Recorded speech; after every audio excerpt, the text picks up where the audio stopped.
Olá, queridos alunos, quem fala é o professor André Bahia, da área de Biologia.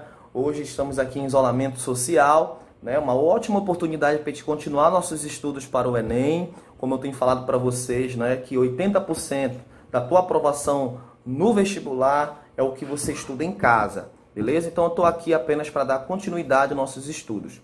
O assunto que a gente tem trabalhado em sala de aula tem sido o assunto de classificação dos seres vivos. Primeiro você entender, gente, o porquê que nós temos essa necessidade de classificar os seres vivos, certo? Bom, a diversidade de espécies. Nós temos uma variedade imensa de espécies, até mesmo de vírus. Então, até mesmo os vírus que não são considerados seres vivos por muitos autores, eles também são classificados, seguindo alguns critérios também de classificação dos seres vivos. Então a gente vai comentar um pouco também como é que se dá essa classificação também dos vírus diante do cenário aí que está enfrentando aí com o Covid-19. Covid-19 já é uma nomenclatura aí de classificação, beleza? Então vamos lá. Dentro dessa área de classificação dos seres vivos, nós temos que lembrar, claro, da taxonomia. Você lembrou das nossas aulas, né? Dentro da taxonomia, nós tivemos um personagem muito importante chamado Carl von Linné, né? Mais conhecido como Linneu. Não é o Linneu da grande família, claro, são pessoas diferentes. Qual é o papel da taxonomia, gente? Identificar, classificar e nomear as espécies. Beleza? A gente já trabalhou essas regrinhas aí nas nossas aulas passadas. Mas vamos adiante. Hoje vamos falar sobre a sistemática, que é uma outra área muito importante também de classificação dos seres vivos.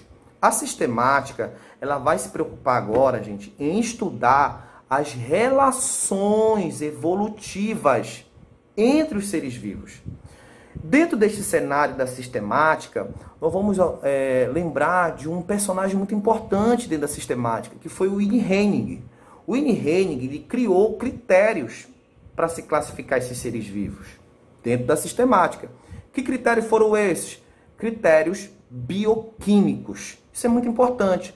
Agora, com análises bioquímicas, relacionando, por exemplo, proteínas, relacionando aminoácidos, relacionando o DNA entre espécies, você vai chegar numa relação de parentesco. Beleza? Muito bem, gente. Bom, o que a gente tem encontrado muito nas provas do Enem? Ele te dá, por exemplo, duas espécies, ou então dois clados, daqui a pouco eu vou te explicar o que é clados, aonde esses clados apresentam uma pequena diferença bioquímica. Então, se você percebe que dois indivíduos têm uma pequena diferença bioquímica, seja de DNA, seja de aminoácido, isso prova que elas têm uma semelhança evolutiva. Ou seja, que eles têm uma proximidade evolutiva. Entende? Beleza, galera? Bom, então vamos partir então para agora, né, que você já tem uma noção que é a sistemática. Vamos lá então, o que tem mais sido cobrado nas provas. Você que é aluno do convênio, você pode pegar o seu material, que é esse material aqui, beleza? Que a gente tem trabalhado em sala de aula, e você ir lá para a página 187. 187. Enquanto você procura o material, deixa eu te falar aqui sobre a competência e habilidade do Enem, que envolve este assunto. Nós temos a competência 4 do Enem, beleza? Nessa competência 4, nós temos a habilidade 16. Olha só o que diz a habilidade 16. Compreender o papel da evolução na produção de padrões, processos biológicos ou na organização taxonômica, beleza? Dos seres vivos. Muito bem. E também eu separei aqui uma outra competência, que é a competência 5, né? Então, logo após a competência 4, competência 5. Habilidade 17. Essa aqui é muito importante. Como a gente vai falar agora de árvores filogenéticas, que tu já deve ter encontrado a página aí, né? O que diz a competência 5, habilidade 17? Olha só. Relacionar informações apresentadas em diferentes formas de linguagem. Isso é muito importante. Em representação usadas nas ciências físicas, químicas, biológicas, vírgula, como texto discursivo, gráficos, tabelas, relações matemáticas ou linguagem simbólica. Isso mesmo, gente. As árvores filogenéticas, elas são uma linguagem simbólica para você tentar classificar os seres vivos. Tranquilo? Então vamos lá então para a interpretação das árvores. Gente, como é que você deve começar a interpretar uma árvore filogenética? Você vai começar pela base da árvore, certo? Você vai começar por baixo, na linguagem mais comum, por baixo da árvore. Lá embaixo você vai ter o início, que esse início representa a raiz da árvore. Esta raiz, ela faz referência a um ancestral que viveu há milhões e milhões de anos atrás. Então, a partir daquele ancestral lá atrás, originou-se novas espécies. Tranquilo?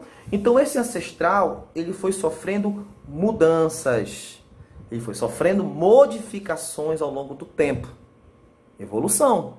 Isso é o conceito de evolução. Então, essas mudanças que ele foi sofrendo, que é a evolução, nós vamos chamar de anagênese. Isso mesmo. Olha aí para a sua árvore no seu material. Está lá escrito anagênese. Então, são as mudanças que as espécies vão sofrendo ao longo do tempo. Beleza? Então, como essas mudanças vão surgindo, gente, você entende o quê? Que espécies novas também vão surgindo. Ou seja, essas populações, lembra lá do conceito de população, elas vão se separar agora, devido a essas mudanças.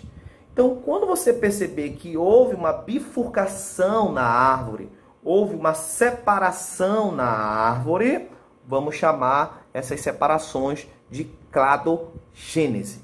Tranquilo? Aí tu percebe o que na árvore? Que esta separação originou uma linha evolutiva.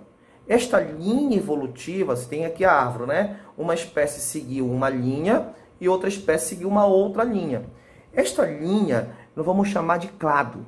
Clado, gente, é um grupo de seres vivos que sofreu um processo evolutivo, certo? Então você vai ter um clado A, um clado B, um clado C. Então todas essas mudanças que ele vai sofrendo e sofrendo é a anagênese, tranquilo? E esses grupos que vão surgindo nós chamamos de clados, que é a área da cladogênese, tranquilo? Até chegar nas espécies atuais, que são exatamente os terminais das árvores. Se você olhar para essa árvore, eu vou olhar agora aqui para uma árvore que eu tenho aqui, por exemplo, essa que você está acompanhando no livro, é uma espécie X, né? A espécie A, espécie B, espécie C, espécie D. O que são isso? São as espécies mais atuais, que vieram desses ancestrais lá atrás. Tranquilo? Outro ponto importante de você também tem que levar em consideração na interpretação dessas árvores, gente, é você perceber o tamanho da linha. O tamanho da linha representa o quê? Um acúmulo maior de mudanças que essas espécies foram sofrendo. Quanto menor for a linha desses clados, significa que elas tiveram pequenas mudanças, não foram mudanças muito acumulativas. E aí tu olha lá para os últimos terminais, né, que é o terminal C e D. Sempre que você perceber que você tem dois terminais, né, dois clados, com uma linha pequena, né, um clado pequeno, isso mostra o quê? Que eles tiveram mudanças muito pequenas ao longo do tempo. E como eles estão muito próximos, significa o quê? Que eles têm uma relação evolutiva de parentesco muito semelhante, certo? Como é que eu chego a essa conclusão? Através de análises bioquímicas, que é isso que a filogenética ela vai levar como consideração. Análises bioquímicas. Pode ser proteínas, como eu falei agora há pouco, como também pode ser o DNA. Exemplo mais comum, nós temos o chimpanzé e os seres humanos.